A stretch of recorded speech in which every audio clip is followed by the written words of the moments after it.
En el día de hoy, amigo oyente, continuamos nuestro recorrido por el libro de Jeremías y vamos a considerar lo que nos dice el capítulo 4. El período de tiempo que cubre este capítulo es durante el reinado del rey Josías, y este rey estaba llevando a cabo un período de reforma, pero eso ocurría antes de haber hallado la palabra de Dios. Por tanto, la llamamos reforma y no avivamiento, y lo que estaba ocurriendo era algo muy superficial, por cierto.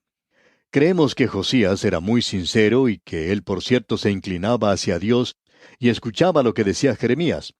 Pensamos que él y Jeremías eran muy buenos amigos. Ambos eran jóvenes en esa época en particular.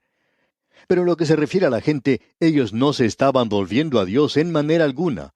No estaban acudiendo a Dios de una manera genuina, aun cuando Jeremías les había hablado directamente en algunas de las profecías que él había dado. Ahora nos encontramos en este segundo mensaje que él dio, el cual comenzó allá en el capítulo 3, versículo 6, y él trató allí con la situación de rebeldía de esta gente, y continúa hasta el capítulo 6. En el día de hoy quisiéramos señalar los puntos sobresalientes que tenemos aquí. Dios habló de manera muy clara a esta gente, y por ejemplo podemos señalar lo que él dijo en el versículo 10 del capítulo 3 de Jeremías. Con todo esto, su hermana, la rebelde Judá, no se volvió a mí de todo corazón, sino fingidamente, dice Jehová. O sea que la gente se estaba volviendo a Dios, pero solo de una manera muy superficial. Estaban yendo a la iglesia, es decir, yendo al templo, y estaban nada más que haciendo ciertos ritos. Pero el corazón de ellos no estaba allí, y esto era algo que Josías estaba tratando de lograr. Ahora esto nos revela que en el día de hoy uno puede tener reforma sin tener avivamiento, pero una reforma sin avivamiento nunca es algo genuino. Y no estamos muy seguros que lo que estamos viendo a nuestro alrededor hoy es un avivamiento genuino. Ciertamente que no creemos que sea un avivamiento ahora. Creemos que es un renovado interés en la palabra de Dios y esto puede producir un avivamiento, pero no lo es en el presente, y todavía queda por verse.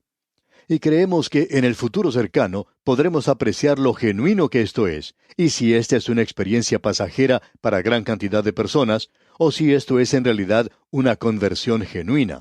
Todavía queda por verse eso. Y lo que tenemos aquí señalado por Jeremías es que esto no era un volverse a Dios verdadero.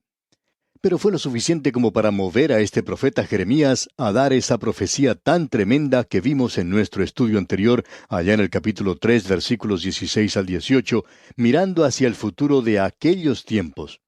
Y él habla acerca de que en aquellos tiempos todas las naciones se van a reunir en la casa de Dios en Jerusalén. Esto debió alertar a esta gente a que no dieran por sentado que podían hacerlo todo en forma ritualista con solo ir al templo. Y el profeta trata de advertirles en cuanto a esto.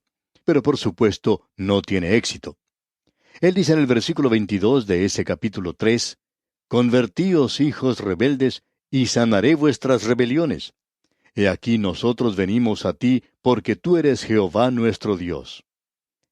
Y puede que eso les haya impulsado a volverse ligeramente, digamos, a Dios. Pero encontramos en el primer versículo del capítulo 4 una respuesta de parte de Dios a cualquier movimiento de parte de ellos hacia Él. Él está tan interesado y quiere que ellos regresen a la correcta relación con Él. Y Él dice aquí en el primer versículo de este capítulo 4, «Si te volvieres, oh Israel, dice Jehová, vuélvete a mí, y si quitares de delante de mí tus abominaciones, y no anduvieres de acá para allá». Ahora Dios les estaba diciendo que no los iba a quitar de esa tierra si ellos se volvían a Él. Y continuamos en los versículos 2 y 3, «Y jurares, vive Jehová, en verdad, en juicio y en justicia, entonces las naciones serán benditas en Él, y en Él se gloriarán. Porque así dice Jehová a todo varón de Judá y de Jerusalén, harad campo para vosotros, y no sembréis entre espinos». Es decir, que la reforma no era buena. Uno puede sembrar la semilla en la tierra, pero la tierra necesita estar preparada para eso, y no vale la pena sembrar entre los espinos. Y el Señor lo expresó de la siguiente manera, «No echéis vuestras perlas delante de los cerdos». No vemos el por qué se debe presentar la palabra de Dios en algunos lugares.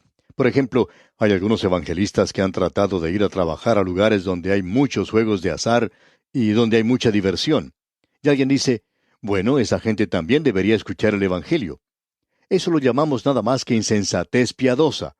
Dios dice que hay que preparar la tierra antes de estar dando la palabra de Dios. Y eso es necesario hacerlo. Esta gente aquí está pasando nada más que a través de una ceremonia. No era otra cosa sino un rito. No había nada de genuino en todo eso. De modo que, en el resto de esta sección, encontramos el juicio de esta gente. Dios pronunciará un juicio sobre ellos y luego habrá un llamado a ellos para que regresen a Jehová. Y finalmente una predicción clara del juicio. Y amigo oyente, Jeremías no mezquina palabras en cuanto a esto. Pensamos que hoy debería haber más de los mensajes de los profetas que de los mensajes de consuelo. La tierra necesita ser preparada, amigo oyente. Somos naciones en peligro espiritualmente. Nuestras naciones se creen invencibles, sin embargo, es posible desaparecer de la noche a la mañana. Babilonia la Grande cayó durante la noche. Alejandro Magno murió durante la noche y su imperio se derrumbó. El imperio romano desapareció. Amigo oyente, también nosotros podemos desaparecer. Hay algunos que piensan que el poderío militar o las riquezas pueden evitar que esto ocurra. Amigo oyente, eso no es ninguna clase de fortaleza, ya que el deterioro comienza por dentro. Hay cierto deterioro, un deterioro moral. Y alguien tendría que estar hablando en cuanto a esto, pero muy poco se dice hoy sobre esta situación. Parecería que estuviéramos hoy sembrando en terreno espinoso, y nuestro Señor nos advierte en contra de esto aquí. Luego vemos que Dios ofrece en estos primeros pocos versículos una oportunidad para que ellos regresen a Él. En la primera parte del versículo 4 del capítulo 4 de Jeremías encontramos: Circuncidaos a Jehová, y quitad el prepucio de vuestro corazón, varones de Judá y moradores de Jerusalén. Es decir, que ellos estaban pasando por la forma exterior, y la circuncisión era como un distintivo de que ellos pertenecían a la nación de Israel. Pero Dios no dio eso solamente como una forma o una ceremonia. Creemos que eso tenía un valor terapéutico muy definido. Pero lo importante de eso era su valor espiritual. Su corazón debía volverse a Dios, y eso era lo importante. Ahora Él les informa que vendrá del norte un poder, y ese poder será Babilonia, que eventualmente los llegará a destruir. Y leemos aquí en los versículos 6 al 8 de este capítulo 4 de Jeremías: Alzad bandera en Sión, huid, no os detengáis, porque yo hago venir mal del norte y quebrantamiento grande. El león sube de la espesura, y el destruidor de naciones está en marcha, y ha salido de su lugar para poner tu tierra en desolación. Tus ciudades quedarán asoladas y sin morador. Por esto vestíos de cilicio, endechad y aullad, porque la ira de Jehová no se ha apartado de nosotros. Bueno, ustedes han visto que las 10 tribus del norte han sido llevadas en cautividad. Y él dice: Ahora, Judá, que eso les sirva a ustedes de advertencia. Existe un poder, otro poder en el norte que Dios está levantando, y ese poder vendrá y finalmente los destruirá. Así es que encontramos aquí que el hombre natural no puede producir nada. Así es que él habla de la circuncisión del corazón. Ese es el gran mensaje que encontramos aquí. Lo primero que vemos es que esta gente rechaza a Dios. Y amigo oyente, cuando una nación o una iglesia o un individuo rechaza a Dios, entonces Él los rechaza a ellos.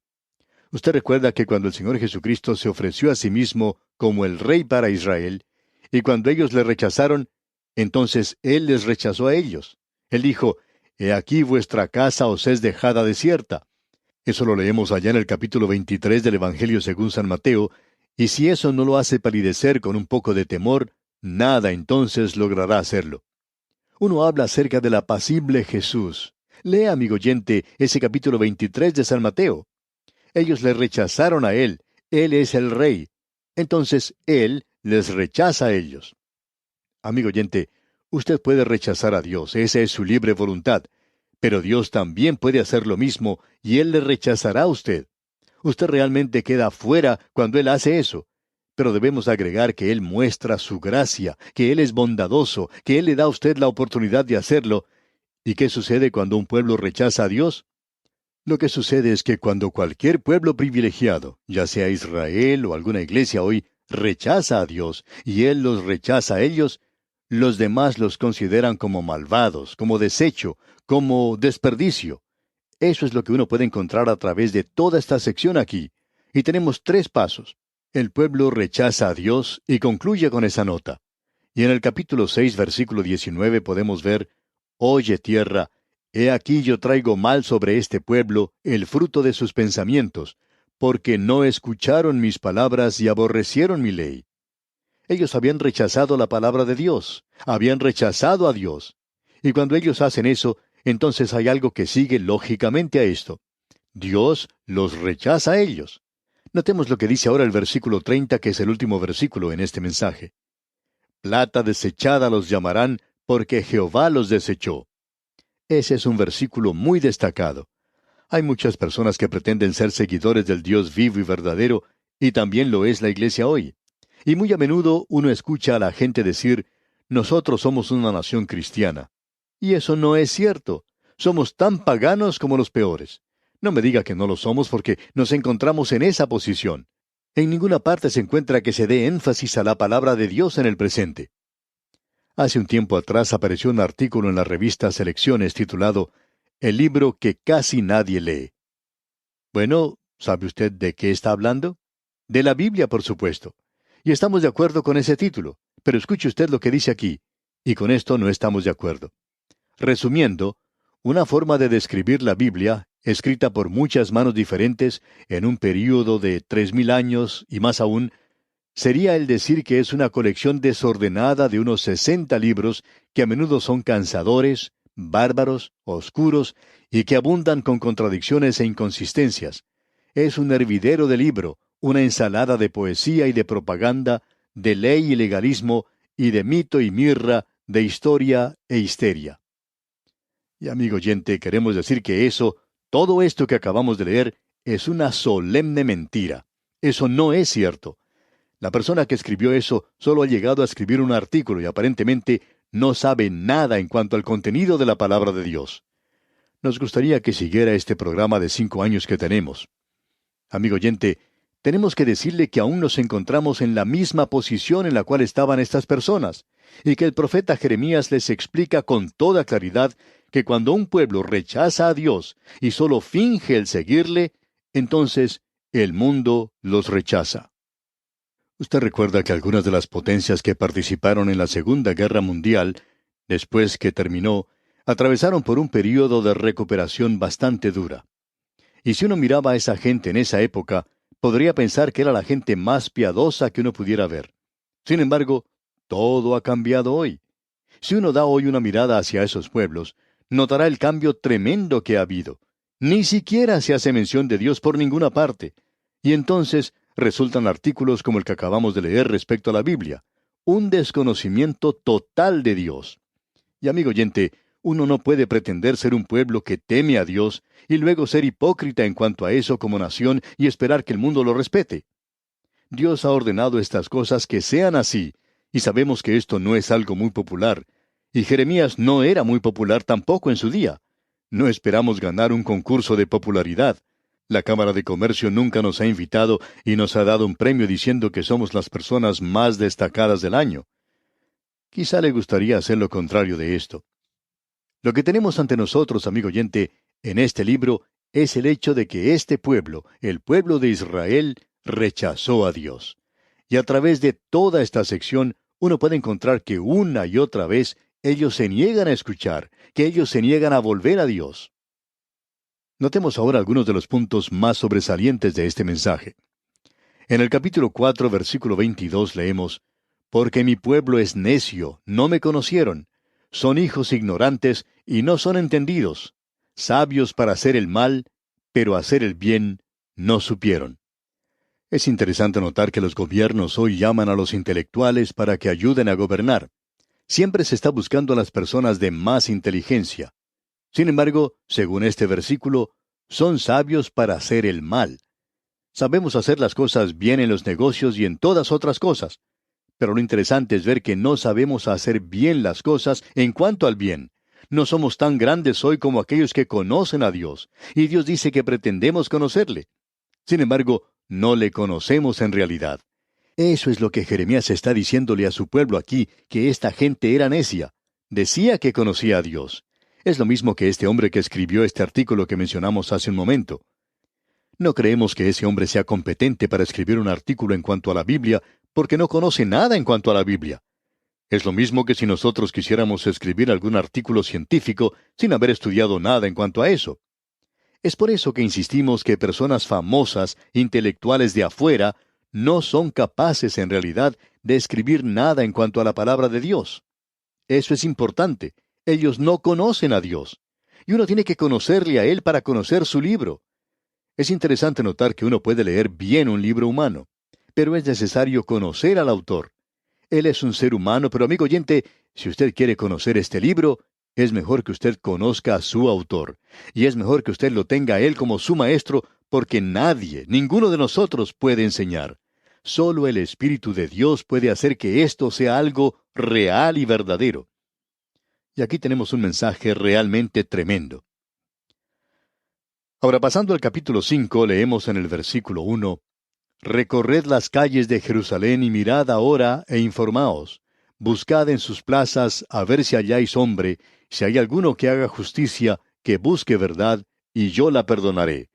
Usted recuerda que ese filósofo griego llamado Diógenes era algo excéntrico, y en cierta ocasión se puso a buscar en pleno día a un hombre honrado y justo en Atenas, y lo hacía con una lámpara, pero no llegó a encontrarlo. Y creemos que uno encuentra el mismo problema hoy en las grandes ciudades. Quizá usted en su propia ciudad tiene esa clase de problema. Pero aquí tenemos una revelación. ¿Por qué oraba Abraham por Sodoma y Gomorra?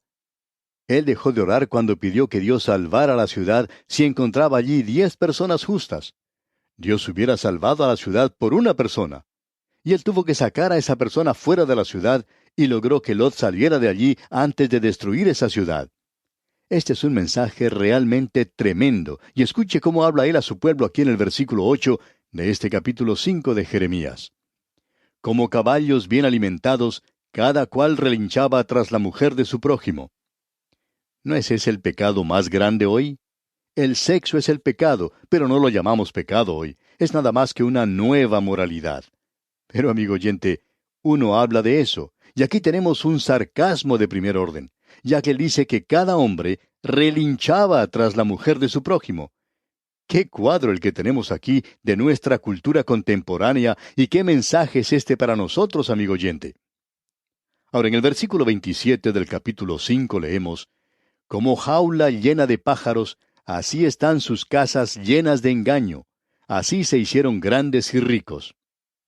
Muchos jóvenes han abandonado sus hogares y se convirtieron en inmorales debido a la condición en la cual se encontraba su propia casa. Al conversar con ellos, uno se da cuenta que lo que se dice aquí es acertado. Ahora, pasando al capítulo 6, tenemos la revelación que esta reforma era algo realmente superficial. Leamos el versículo 14 del capítulo 6 de Jeremías. Y curen la herida de mi pueblo con liviandad, diciendo, paz, paz, y no hay paz. No se curaba mucho en aquel día. Era como espolvorear un talco sobre un cáncer y decir que aún no lo ha sanado. Y hay personas que hacen eso. Y ellos estaban diciendo paz, cuando no había paz. Y escuchamos mucho hoy hablar de la paz. Pero, amigo oyente, estamos preparándonos realmente, según creemos nosotros, quizá para el gran conflicto final. Y él los acusa a ellos de avaricia. Y en el versículo 13, versículo anterior a este que acabamos de leer, en el capítulo 6 de Jeremías, dice: Porque desde el más chico de ellos hasta el más grande, cada uno sigue la avaricia, y desde el profeta hasta el sacerdote, todos son engañadores. Y ese es el gran pecado de todos en el día de hoy. Uno codicia el oro y la plata, la riqueza, la fama y la mujer del vecino. Esas son las cosas que todos los hombres codician hoy.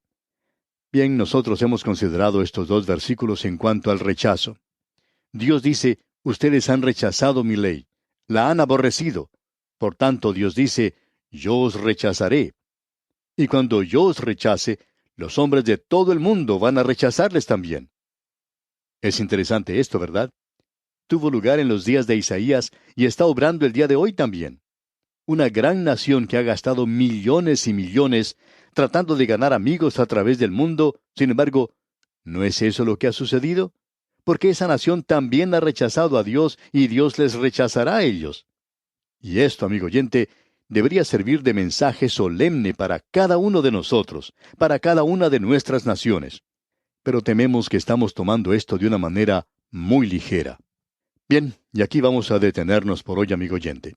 Es nuestra oración que el Dios Todopoderoso le bendiga en gran manera.